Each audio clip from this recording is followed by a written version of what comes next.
Hi, I'm DMP Goodness, and I'm here today with a mic tutorial. Kind of, I guess, more of a model description and usage and, setup techniques and stuff like that. Um, One thing that I find common among YouTube videos is that the audio seems, a little lackluster. They're gonna just say, "Oh my god, a porn site! Let's go there! Oh my god, I'm gonna see all this great porn!" And I hope that I could have or I could give you some advice as to how to choose a microphone, how to use it. So let's just get right into it. So there's a bunch of types of there's a bunch of different kinds of microphones, and there's actually a page that Shure makes on the Shure blog that tells you about cardioids, supercardioids, stuff, their pickup patterns, where you can hear things and where you can't hear things. I'll put a link in the description as well. So there's a good place to look for, your needs. If you're sitting at home and you're talking about a video game or something and you want people to hear what you're talking about, you can go and look and see what kinds of pickup patterns certain microphones have and which best suits you. I would say for practical applications like, let's say me sitting here, for instance, I would use a cardioid polar because the shape of it is, it's, I'll draw it down. Where's all my god? I realized that while I'm here, I might as well just do all of them. So,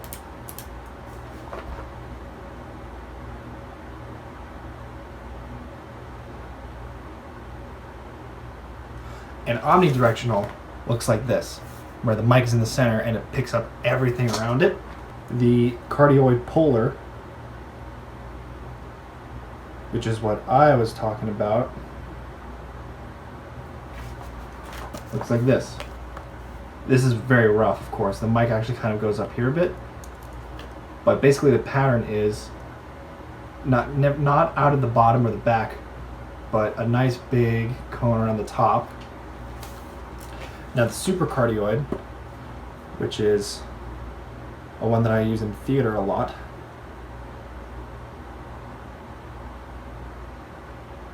looks, it kind of looks like a penis. Alright, well, penis jokes aside, this is the pickup pattern for a supercardioid, where it comes out the back and then there's a lot of capture up front.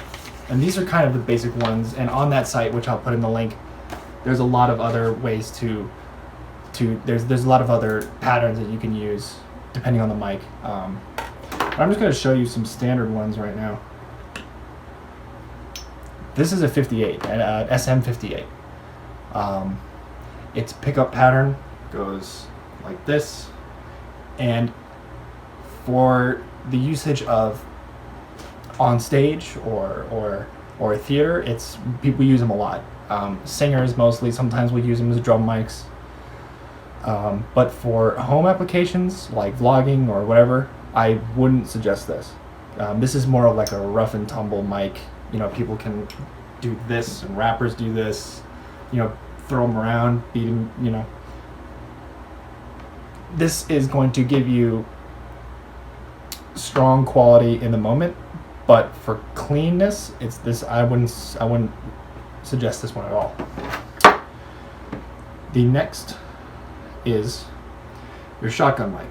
Now, the pickup pattern for these is basically like a shotgun, where it just goes out like this and then out the back as well. Not so much out the back, but out the front. So yeah, we use these a lot as well. Very, very helpful. If you're going to use multiple mics in your setup, I would put a shotgun right above here. I mean, like, film does it all the time. It's a good use for it. Now the last, and the one that I recommend to you, is this guy. This is a condenser microphone, and the thing about this one is that it's sensitive at all ranges. So you're gonna get the cleanest audio out of one of these guys. That's this one. I mean, this one's kind of beat up. Obviously, it's got lots of marks on it. It's the school's one. So we got what we paid for. So those are the kind of mics. So let's say we're going to use this guy. Now, most of the mics that you buy that are professional are going to be XLR, which means there's a hot, a ground, and a neutral. XLRs are fairly cheap when they're short. When you buy them in a snake with more than one, they're going to be a little more expensive. I mean, you can use anything for anything, really. You just got to tune it right. I mean, SM57s exist, but I wouldn't necessarily mic a vocal with them, but it has been done. You know, My Chemical Romance did it that one time. And then there's that article that in Lighting and Sound magazine that said that you should be able to mic an entire stage with a 57, or like an entire band. You know, it's more kind of what you need, and I think each microphone has a different purpose in my mind. It's just finding the one that's good for you. You know, I wouldn't say experiment because they're all expensive. Gotta get the money. But you know, look it up online. Get some videos. But for what I've said, I do say a condenser is the best choice, especially for like home applications. Have I said that enough times already? I'm sure you're probably thinking right now, hey, Tony, I don't have an XLR input in my computer. All I have is, you know, USB and 1/8 inch. Well, that's where your interface comes in. Now this is the cheapest one I could find. It's got one input, I believe. Yes. No, it's got two inputs. One for your XLR and then one for your 1/4 inch. And then of course this one is old, so it has its own AC power. Now, I highly suggest getting one of these even if you don't have an XLR, because you can, from here, change up your sound the way you want it. And if you send in too hot into your computer, it is going to distort, meaning that when you have too much signal going into an interface, the tops of the sound waves will start to get cut off, and that'll create, what's the word? It's not coming to my mind, but it cuts off the tops, and sometimes and most of the time the bottom too, which means it will create your vocals will just sound awful, it'll sound gross.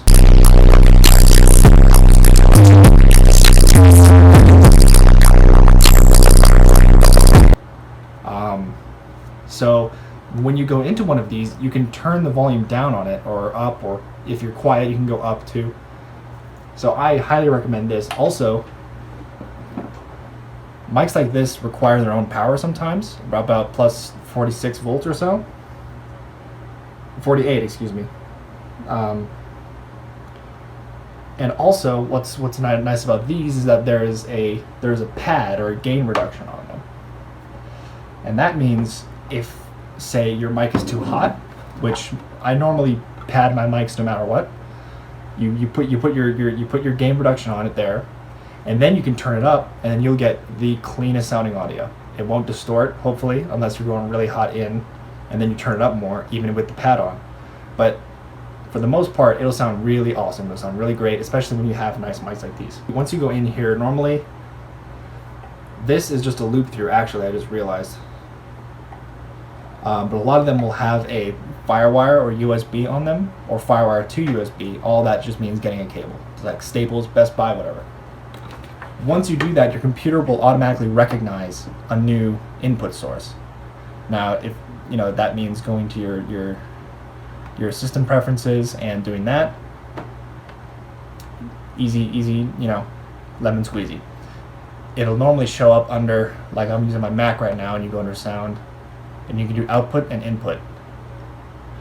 And when your device is recognized, it'll show up as like, let's say for instance, I'm using a Scarlett. It'll show up as Scarlett under my input devices. And then you can just select that.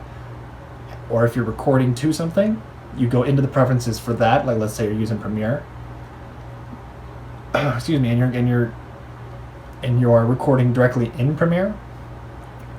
You select your sound input as that device, and then no matter what, it'll always come through. So that's kind of the basics. And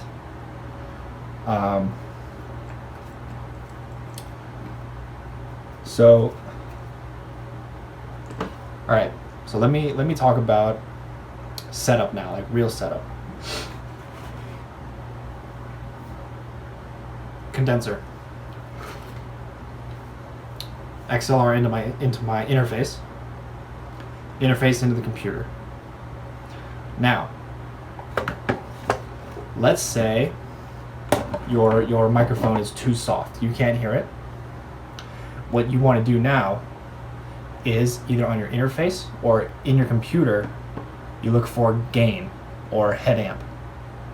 Now, sometimes you may not find it as a thing in there, or it may be under like audio effects is gain.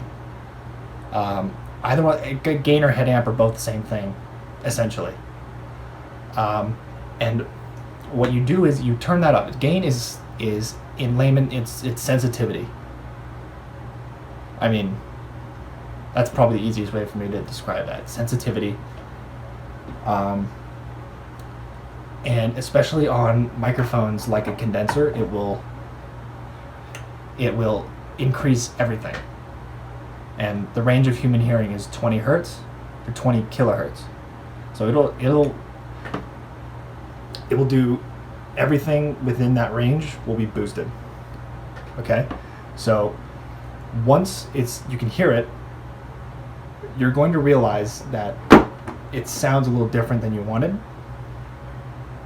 And that's totally fine. How you go through that is EQ. EQ meaning equalizer. Now, almost every program has one of these in it. Like I'm going to go into Premiere right now, actually, since I'm here. And here there's balance, bass, EQ.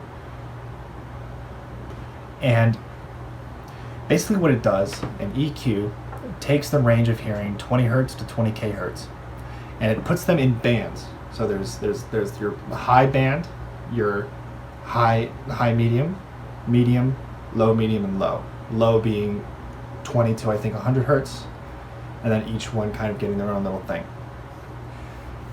Now the one thing that I realize in a lot of vlogs or rant videos about something is that the low end is always super high. Now that's probably because of the room or how they record it, but the easiest way to do that is to put on a little shelf on it, or a high pass as many call it. It basically just cuts out, I would say up to about 90 hertz, or sometimes 110 is a good one too. Do a nice little cut like that, and it will stop the ringy bass or the overpowering bass of the track. Now, if you want it, that's fine. You can even boost it if you wanted to.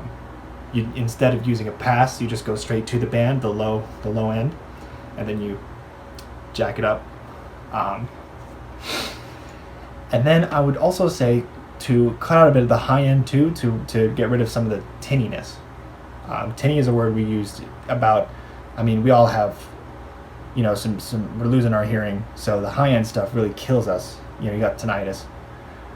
So we call a tinny something is just too high, too high pitched. So I would say get rid of, maybe 20 to 18 or 17 kHz. And then just leave it flat, because most people's voices kind of sit in a certain area. Now, if I were me, I would be looking at my vocal structure sound-wise, and then if something was coming in a little too much, I would pull that down.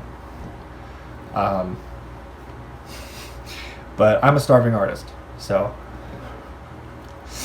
I have little to no money to work with, but in an ideal world, that's how it would go. There we go again, starving artist.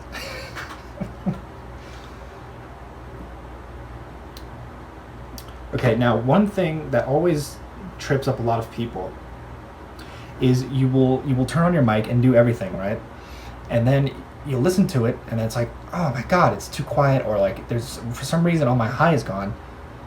That's because on a lot of microphones, they have, I don't know if I can see it, these. Now these are those switches. Sometimes they're on, sometimes they're off, and they basically, the top one, I'm sorry, yeah. So the top one is a low shelf, middle is a high shelf, and the bottom one is like its own little pad. In the days of analog, having these was really nice, and we still use analog, so we still have these built into them, because you couldn't always do the minute changes in analog that you can with digital now. But now, with all the digital stuff, I find that this trips me up more and more, because someone could leave the minus 10 dB on, and then suddenly the mic is just quieter. Bothers me. But it could be useful in a case where you don't have an EQ, like I was just talking about. And then you can put a nice little low shelf on there from here, and then you don't even have to worry about it in your program. Now, when you upgrade, or if you upgrade, I don't know if people get famous on YouTube, but once you upgrade, I would suggest turning it off, or just, listening to it, making a track and then listening to it. Because, I mean, how many times I've had to go and look at each microphone to make sure that they're off and then do it.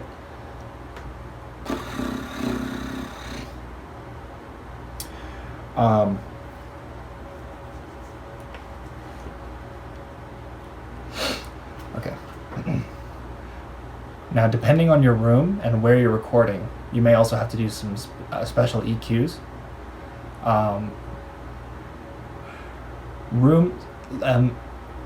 Just choosing a good room to start off with is always good. Smaller is preferable. Try and refrain from hard walls. Like this one, actually. This is a hard wall. If you can find something soft, like your bed or pillows or something. When I was in Edinburgh, Scotland, we had to do an emergency recording session. So we went into the closet and we took all the mattresses in the apartment and put them in the closet with the pillows, and then put the blankets on top, and then we recorded. And sure enough, it sounded great. So the smaller the space and the more stuff you have to absorb your sound waves, the better. Because if you leave a sound wave to its own devices in a room like this, it will reflect off of anything with a hard surface. That's just physics. So, and some people even try to put like boxes up, like I have my PlayStation 4 box here, but that's not going to help at all. It's still a flat surface. It'll still reflect off of that. So that's all advice I can give for now, but yeah, good luck, of course. Peace.